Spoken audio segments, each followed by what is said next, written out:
పూజ సామాన్లను clean చేసుకోవడానికి Pitambari use చేస్తున్నాను. దీనివల్ల మనకు కొత్తవిగా మెరిసిపోతూ ఉంటాయి. అమావాస్య రోజు, మంగళవారం రోజు, శనివారము, పౌర్ణమి రోజులు పూజ గది కానీ పూజ సామాన్లు క్లీన్ చేసుకోవద్దు. సో అందుకే ముందు రోజే క్లీన్ చేసుకుంటున్నాను. ఆగస్టు 4వ తారీఖు ఆదివారం వస్తుంది. మనకు అమావాస్య ఆ రోజు స్వాతి నక్షత్రము కూడా కలిసి వస్తుంది.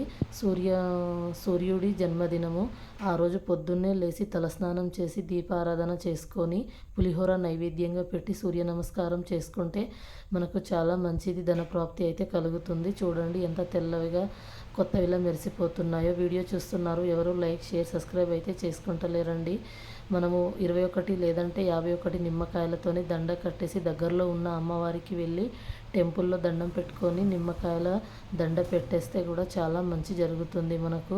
సో ముందు రోజే క్లీన్ చేసుకొని పెట్టుకున్నాను. దేవుడి ఫొటోస్ కూడా like, share, subscribe my channel.